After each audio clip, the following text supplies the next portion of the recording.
तो ये तो रहा आपके इंजीनियरिंग का किस्सा।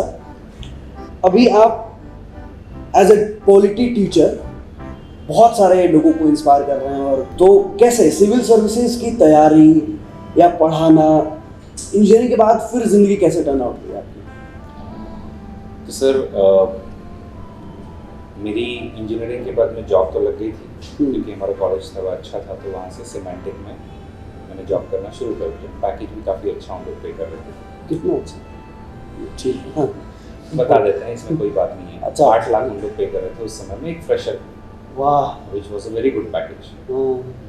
बट मज़ेदार किस्सा ऐसे होता है कि मैं अन्ना हज़ारे जी का जो आंदोलन पुणे में चल रहा था, तो उसी आंदोलन में मैं भी चले गए एक दिन। बस टी शर्ट पहन लिया, फोटो वोटो खिंचा दिया, फेसबुक पे हिट कर दिया। लोग बोले भाई वाह वाह वाह, तुम आगे बढ़ो, हम भी तुम्हारे साथ है, वी सपोर्ट अन्ना आंदोलन वगैरह, ये सब चल रहा है। बट कुछ सीरियस लोग थे हमारे ऑफिस में, थोड़े पढ़े लिखे थे, मुझे पूछते अरे भाई ये सिटीजन चार्टर क्या है, ये राइट टू इन्फॉर्मेशन क्या है, ये अन्ना हज़ारे एग्जैक्टली क्या डिमांड कर रहा है, राइट टू सर्विस एक्ट क्या होता है? बूम, पता ही नहीं है। मैं बोला अरे है वो तुमको समझ में नहीं आएगा अभी, उसके लिए बहुत एकदम मुझे टाइम चाहिए, बताऊंगा तुमको, एकदम आराम से बताऊंगा। मुझे उसके लिए पढ़ना पड़ा। और क्या है कि शोबाजी आप कर तो रहे हो, लेकिन शोबाज जो होता है ना, उसको एक बार ये भी देखना होता है कि भाई उसका शो जो है वो कहीं बिगड़ ना जाए। तो उसके लिए फिर उसको पीछे जाके मेहनत करनी पड़ती, पढ़ना पड़ता है। पढ़ने लगा तो सब पढ़ा तो थोड़ा अच्छा लगा। उसके बाद में एक बार चेतन भगत का कोई टाइम्स ऑफ इंडिया में आर्टिकल आया था, स्टील की bureaucracy, steel framework of India, और अगर आपको इंडिया में रियल चेंजेस लाने तो वहाँ से लाओ। और उतने में मेरा एक अगेन कॉलेज में थी, तो उनका सिलेक्शन आईपीएस में हो गया था। वो सड़क वाले सीरीज से या कोई और थे? नहीं, इनका नाम सुशील था। अच्छा। सुशील जो है वो अलग, मतलब मेरे क्लासमेट ही थे, क्लासमेट बेंच पे बैठते थे।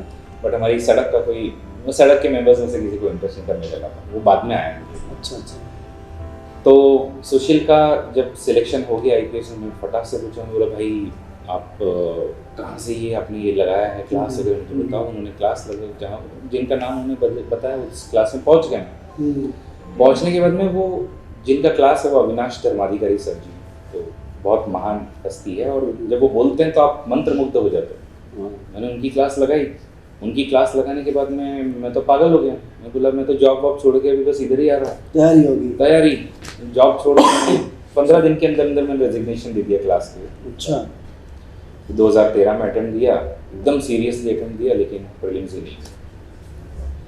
फिर 2014 में मैं बोला यार अब देना तो पड़ेगा। फिर वापस एक बार मन में तो आया कि वापस जॉब करने चले जाएंगे। बट फिर एक मेरे रिश्तेदारों में से ही है, बोले अरविंद क्यों जाना है आपको वापस? मैं बोला यार पैसे नहीं आ रहे। सडनली 8 लाख की जो इनकम आती थी उसमें भी कंपनी बोल रही आप छोड़ो मत, हम आपको 25% इंक्रीमेंट देते हैं, कहाँ जा रहे हो, मत जाओ। बिल्कुल। मैं बोला यार 10 लाख का पैकेज कहाँ छोड़ के जाए, वो भी 2012 में, और फ्रेशर के तौर पे। बट मैं बोला, तो उधर में मेरी बात हुई, तो वो बोले कि देखो एक बात सच बताता हूँ, तुम इधर क्यों आए थे?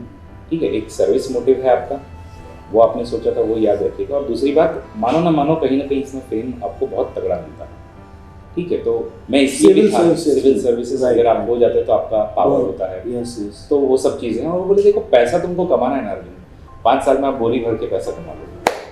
सीधा उन्होंने ऐसे ही बोला, 5 साल में आप बोरी भर के पैसा कमा लोगे। तो सिविल सर्विसेज में नहीं, सिविल सर्विसेज के बाहर आप जो छोड़ने का सोच रहे हो उसमें आप कमा लो। मैंने बोला कि मैं वापस जॉब ज्वाइन करूँ। वो बोले यार पैसा तुम अगर कमाने गए तो, लेकिन जो इज्जत है और जिस तरीके के नाम है जो आप कमाओगे वो आप कभी नहीं कमा पाओगे, और जो आपको सेवा का अपॉर्चुनिटी मिलेगा वो सबसे बेस्ट है। यस। वो बात कहीं ना कहीं मुझे लग गई, और फिर उसके बाद में मैंने कभी क्वेश्चन नहीं किया अपने आप को कि मैं ये क्यों कर रहा हूँ।